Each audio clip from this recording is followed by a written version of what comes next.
Hoje eu trago para você, para nossa conversa, o apóstolo Paulo. E eu quero colocar como tema dessa nossa conversa, discernimento espiritual. Então, mais uma vez, convidando você a curtir este vídeo, compartilhar esse vídeo, se inscrever em nosso canal.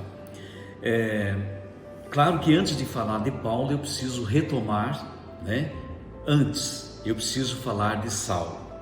Estou falando da mesma pessoa, mas que antes Saulo, alguém que zeloso, perseguia a igreja nascente na pessoa dos cristãos, portanto perseguia Cristo na pessoa dos cristãos.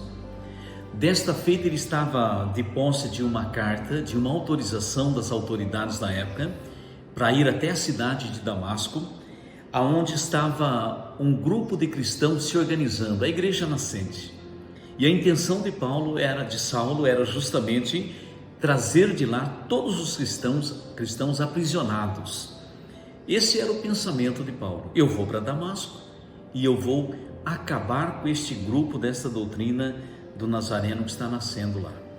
Este era o pensamento de Saulo, mas este não era o pensamento de Jesus. Indo para Damasco, diz a palavra de Deus, e esta passagem ela está lá em Atos dos Apóstolos, no capítulo 9, que narra justamente a conversão de Saulo. Ele indo para Damasco, então, na estrada, ele faz uma experiência com o Cristo ressuscitado. Uma luz forte lhe aparece, ele cai da sua montaria, cai mesmo do cavalo, cai por terra. Esta voz forte lhe questiona: Saulo, Saulo, por que me persegues? Ele vai questionar: mas quem és? E Jesus vai se revelar: eu sou Jesus a quem persegues. Bom, esta foi a experiência que Saulo teve no caminho de Damasco com Jesus. Ele vai cair da montaria, vai permanecer 3 dias cego. Eu costumo até dizer que aqui, nesta cegueira de 3 dias de Saulo, foi um retiro espiritual, um tremendo retiro espiritual que ele viveu, uma profunda experiência com Jesus. Um retiro espiritual entre Saulo e Jesus.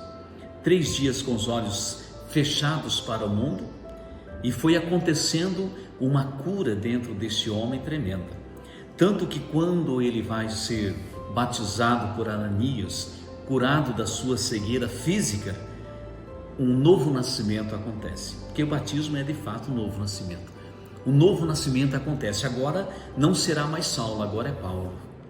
E este homem que antes era perseguidor de Jesus, agora ele vai sofrer por causa de Cristo. Antes perseguia Cristo, agora será perseguido por causa de Cristo. Olha que transformação o Espírito Santo realizou na vida deste homem. E Paulo era alguém que, quantas comunidades, quantas cartas paulinas nós encontramos na Bíblia Sagrada, para comunidades que ele gerou na fé, pessoas que ele gerou na fé, e que ele por cartas continuava assistindo, acompanhando e fortalecendo. Mas eu quero aqui partilhar um feito extraordinário, na minha opinião, e acredito você também vai achar desta maneira. Certa vez Paulo está lá em Atos 16, do versículo 16 ao 18, Paulo está se dirigindo a Filipos, chega até a cidade de Filipos e vê ao seu encontro uma moça. Essa moça, diz o texto, ela tinha um espírito de Pitão, um espírito de adivinhação. Era uma escrava e que dava muito lucro ao seu senhor por justamente ter esse espírito de adivinhação. E Paulo então se pôs a pregar naquela cidade, e esta moça pôs a acompanhar por vários dias a Paulo, e Paulo ia pregando e ela atrás ia repetindo. Eu vou partilhar com vocês o que ela ia repetindo por vários dias, dizendo: estes homens são servos do Deus Altíssimo, que vos anunciam o caminho da salvação. Por vários dias ela repetia isso, de maneira tal que Paulo se enfadou, se enraiveceu, ficou bravo, se virou para esta moça e deu ordem a um espírito que estava nela, dizendo: sai desta moça. E naquele momento o espírito saiu dela. Eu confesso para você, pela primeira vez quando eu vi esse texto, eu disse assim: mas por que Paulo calou esta moça? Dá a impressão de que ela estava até ajudando, ela estava confirmando para o povo, dizendo: este homem e os demais que estavam com Paulo são de fato servos do Senhor e vos anunciam o caminho da salvação. Eles parece que ele estava prestando um serviço tão bom, ajudando até mesmo a evangelização de Paulo. Por que que ele se enraiveceu? E por que que ele se virou para aquela moça e ordenou ao espírito que estava nela, sai dela, e houve a libertação? Claro, depois a gente vai compreender, né? Paulo, ele usou de um dos dons do Espírito Santo. Sabe que o Espírito Santo é tremendo. Ele está em mim, está em você, e os dons dele estão em nós. É uma questão de se abrir e se colocar a trabalho, permitir que ele haja. Por isso o tema desta nossa conversa é discernimento espiritual. O que Paulo usou neste acontecimento aqui foi um dom do Espírito Santo chamado discernimento espiritual. Ney, mas como funcionou isso aí?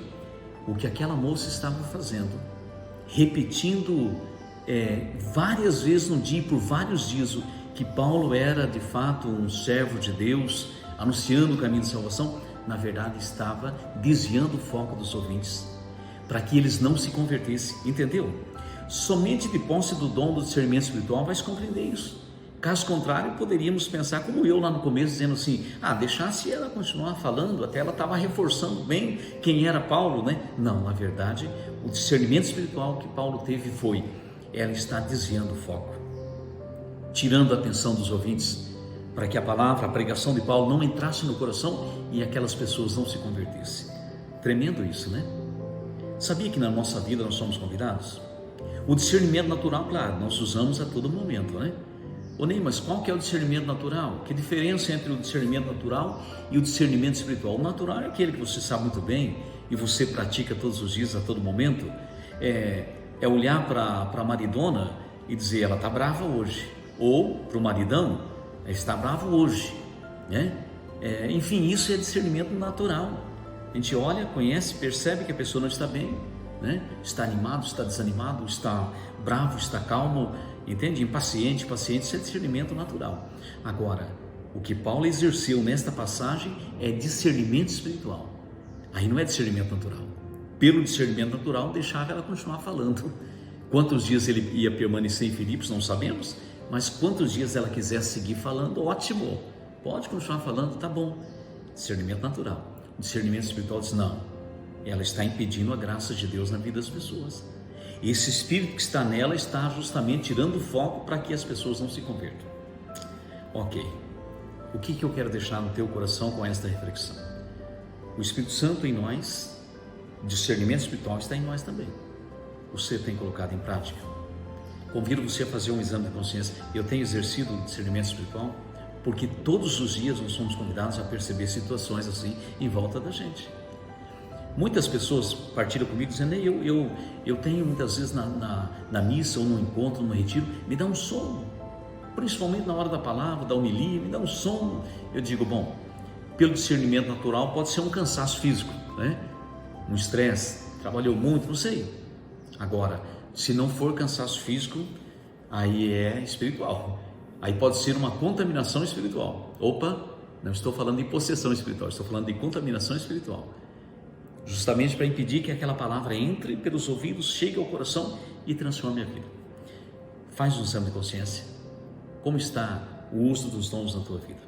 Como está o uso do dom do discernimento espiritual na tua vida? Muita coisa acontecendo em volta de você que pode estar te impedindo de fazer uma profunda experiência de Deus e avançar no propósito.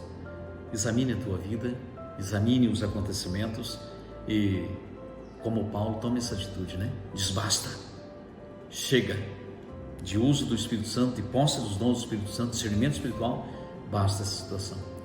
O propósito meu é, vou dar uma guinada nisso, e isso não vai ser mais impedimento para que a graça de Deus entre na minha vida e me transforme. Desejo a você bom discernimento dos acontecimentos, um santo propósito de mudança de vida, que o Espírito Santo te ilumine e te conduza hoje e sempre. Amém? Forte abraço, fique com Deus.